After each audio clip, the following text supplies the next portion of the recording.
¿no? Así es. Vamos. Bueno, órale. Le agradezco a Francisco López Vargas que me reciba la llamada. Paco, muy buenos días. Buenos días, Rodrigo. Pues hoy creo que, no sé si estoy de buen humor porque han pasado algunas cosas que parecen ser indicios de que las cosas pueden cambiar en poco tiempo o simplemente porque estoy con un humor de optimista. Fíjate que haber visto llegar a nuestro amigo, compañero Uquibe Espadas al Instituto Nacional Electoral en medio de esa refriega, y esa refriega que fue más bien un pleito interno entre la gente de Moreno, entre los liberales y los recalcitrantes, ¿no? Creo que nos aporta un viso de que algo bueno va a empezar a suceder en el país. Hoy creo que ya nadie puede hablar de que llegaron al INE 4 propuestas por cuates o 4 propuestas de cuotas. Creo que eso se eliminó, se acabó. Creo que la mayor duda que tendríamos como ciudadanos era ver que normalmente los partidos políticos se dividían las cuotas en el instituto electoral, y eso también le quitaba mucha certeza a muchas elecciones, ¿no? La elección del 2018 pues dejó claro que no era tan grave como habíamos pensado, porque pues la persona que era la más sólida crítica del Instituto Nacional Electoral llegó en medio de una elección que nadie impugnó, que todo el mundo reconoció, y que nos dejó claro que era una institución que, por desgracia, la mala fama se la había creado en buena medida, no solo en la actuación de los propios consejeros, que vaya que hubo actuaciones deplorables allá adentro, pero también el dicho constante de un candidato que cuando perdía, la única prueba que se atrevía o que encontraba para presentar era echarle la culpa al árbitro, ¿no? Como pasa en el fútbol. Cuando pierden los partidos, nunca admiten que juegan mal, sino dicen, no, es que el árbitro estaba a favor del otro, aunque no lo puedan probar. Yo creo que ese estigma, Rodrigo, ya no va a servir en la elección del 2021, y eso nos garantiza como ciudadanos que por lo menos la elección va a ser lo transparente y lo legítima que nosotros como ciudadanos querramos. Porque también entre nosotros como ciudadanos está el aceptar dinero, aceptar despensas, aceptar conductas reprobables, aceptar que se tuerzan en algún momento lo que debe ser una elección limpia e imparcial, ¿no? Creo que al final la autoridad que tenemos es en buena medida un reflejo de lo que nosotros somos. Y por lo que vimos esta semana con la llegada de Uquibe y de los otros consejeros, pareciera que sí, efectivamente estamos hartos. Estamos hartos porque nos hemos dado gobiernos que no solamente no nos satisfacen, sino que nos dejan mucho que desear. Ya ves que hoy estamos por cumplir 100,000 muertos, 60,000 del crimen organizado y más de 40,000 por la pandemia, por el coronavirus famoso, que nadie tiene la culpa que haya surgido, pero que sí tenemos la culpa del mal manejo que hagamos de él, ¿no? Y pues en la economía, hoy salen unos datos del INEGI que habla de 15 millones de gente sin trabajo y sin ingreso. Hablan de más de 10,000 empresas cerradas formalmente. Vemos una crisis impresionante en los temas de restaurantes.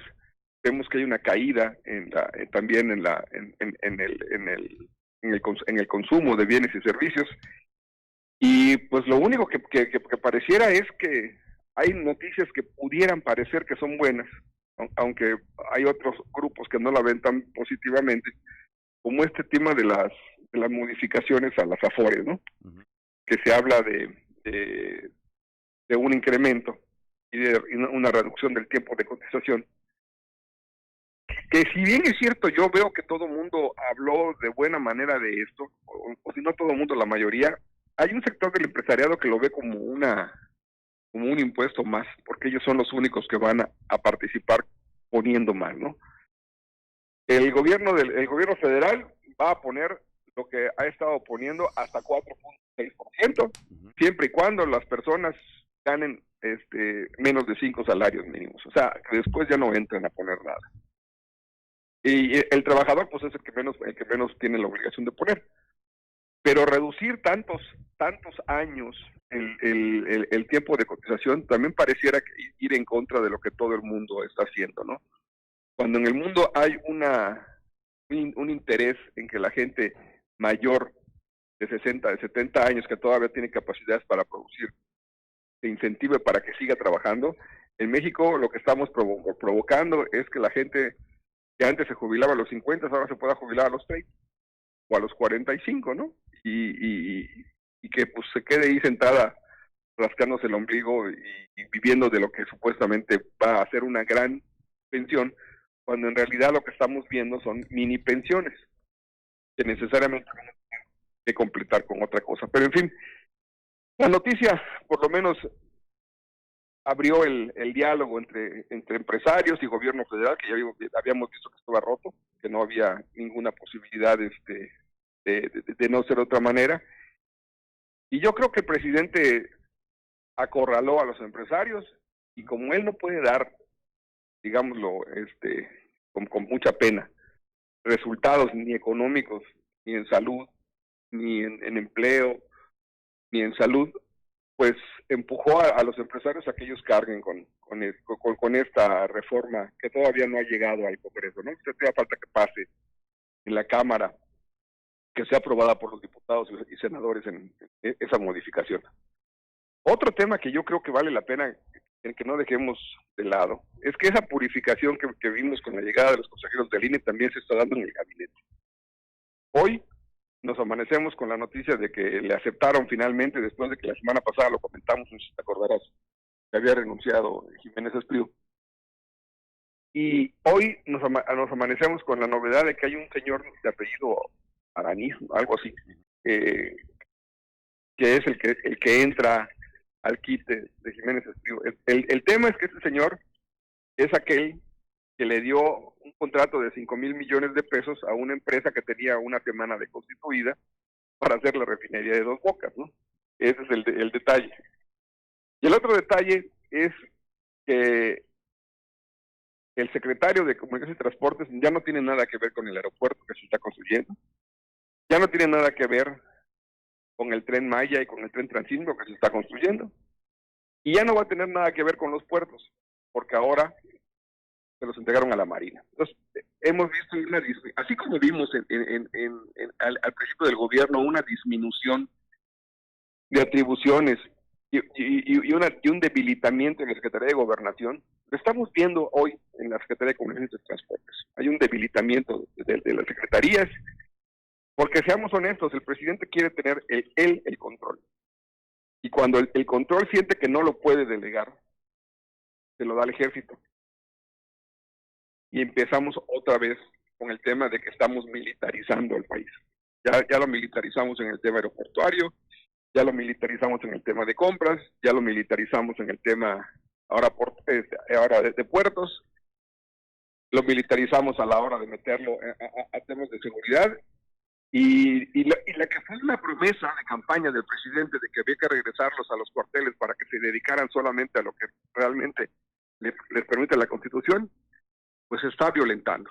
Yo esperaría que por lo menos haya resultados. Creo que es lo que todo el mundo esperamos, ¿no?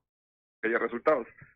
Pero sí me preocupa mucho que la incapacidad manifiesta en cuanto a resultados del gobierno federal se las estén endilgando ahora al ejército, porque creo que una de las instituciones que más respeto tenía hasta hace poco tiempo de los mexicanos eran las Fuerzas Armadas.